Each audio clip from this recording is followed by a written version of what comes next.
Welcome back to Fast Market here on the TD Ameritrade Network. Let's bring in our next guest for our cash tag segment, and that's going to be Megan Brantley, Vice President of Research at LikeFolio. Welcome back to the show, Megan. Thanks for having me, guys. Okay, so we're talking Costco.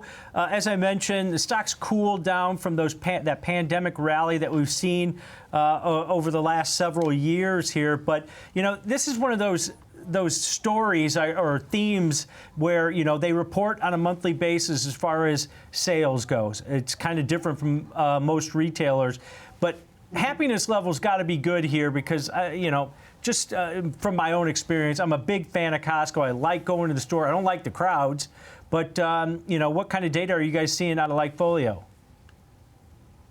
Yeah, so whenever we look at Costco, you make a good point. It kind of takes away a little bit of our edge because they do report this monthly, their monthly sales, and so we already have an idea of how January went. So now our data is just trying to, you know, add on that February glimpse. And I think that you make another really good point that happiness is really, really important, and that's one thing that we're seeing just thematically as a whole, especially as companies report this quarter, is that happiness level, you know, whether or not companies can retain those consumers and keep attracting them back is more important than perhaps ever. And when you look at Costco versus other peers, so when we look at Costco versus Sam's Club and Costco versus BJ's Wholesale, you know, Costco is still the top of the pack. And I think it's also interesting to note that while Costco sits here at the top in terms of overall levels of consumer happiness, when you look at its membership pricing, Costco's membership price is actually higher versus these peers. I think it's about $10 more than a Sam's Club membership, its base price, and it's $5 more than BJ's. So Costco obviously has a high value proposition to customers for it to be, you know, the top of the pack in terms of what you're paying for this membership, but also to keep customers happier. And when we look at these membership mentions, even like on Google, consumers who are looking and searching things like, you know, what is a Costco membership, what is a Sam's membership, we see significant outperformance there as well, that, you know, Costco is still this clear leader. And I will say in our data, from a new membership perspective, so, you know, how is Costco generating those new members and how good are they attracting new people to the table, we are seeing a little bit of a flatness, at least in ours.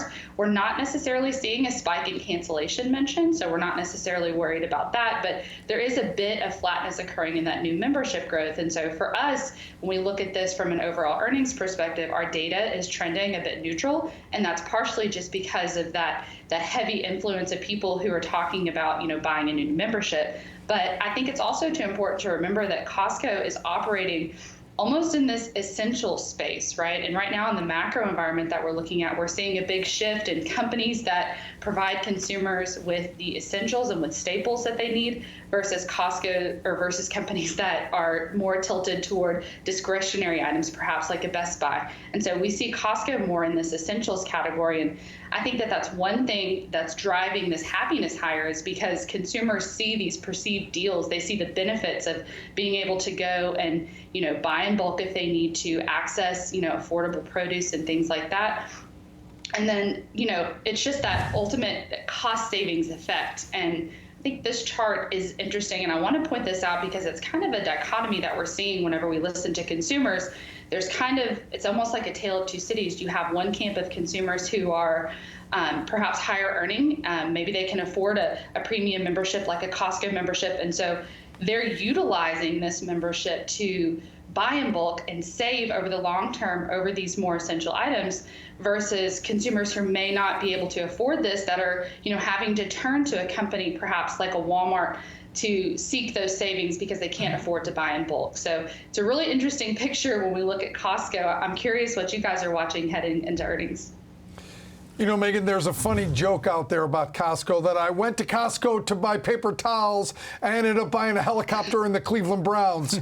And so, and you know, that's kind of the joke about people that buy too many things at Costco. And some people don't have room for 100 things of ramen, right? And all these bulk items, or they don't eat them fast enough. But Costco is enormously popular. The Kirkland brand, something that we've talked to LikeFolio about in the past, is incredibly popular. But Megan, at any point Is there competition coming? You've got competition on your board, on your slides with Sam's Club and BJ's, but are these really competition? Who's their number one competition? Is it Walmart? Is it Amazon? Who's the companies that really come close to Costco? That's a really good question. I think from a happiness perspective, the company that probably comes closest to Costco is more like a Target, because, this is perceived as a premium retail experience. You're excited to go to Costco, you're excited to go to Target, you're excited to find what you're going to discover, which is a way that Costco kind of separates itself. But then also you could look at Costco almost as a competitor to a Walmart, because also when you go to both of these locations, you're perceiving that you're retaining value, the customer gets value. So I think it's brilliant of Costco to be able to position itself in both camps. And you're right. I think the last time I went to Costco, I really did go in seeking paper towels, and I came out with a dog bed. There it is. They do have this discovery element that I think is really powerful. And another good point that you made is their Kirkland brand. Whenever we talked about Costco happiness, we know that Costco customers report being happier versus peers from other companies.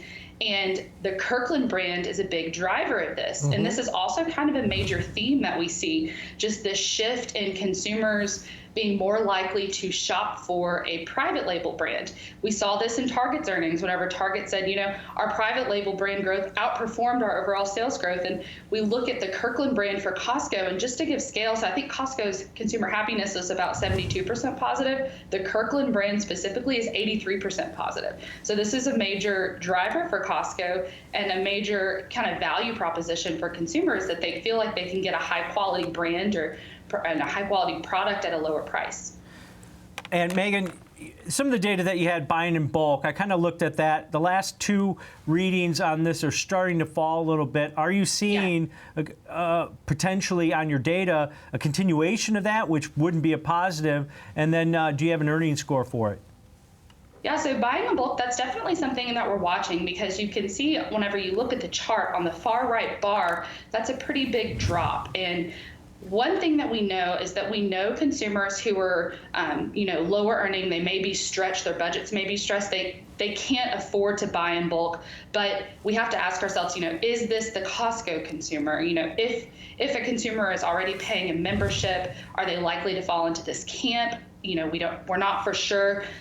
So this is definitely just something to monitor moving forward, that, is this persistent inflation and rising food price concerns, is that going to start to weigh? Is the consumer going to start to pull back on that spending a bit? And that's definitely something that we'll watch for. But heading into earnings, we're pretty neutral. Again, we don't have as much of an edge as we typically have, because Costco reports sales monthly.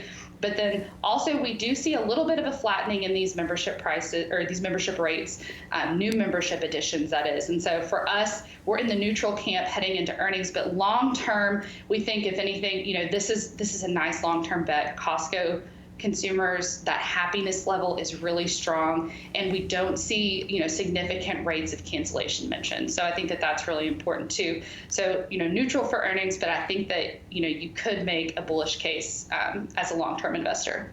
Yeah, they have that ability to raise prices. Typically, they raise them on membership fees every 5 years. 92% renewal on membership fees. Yeah. It's unbelievably loyal. You don't give that up. No. Typically. The data shows that. All right. Great stuff as always, Megan. Appreciate it. Yeah, thanks for having me, guys. All right. That's Megan Brantley, Vice President of Research at LikeFolio, breaking down Costco for us.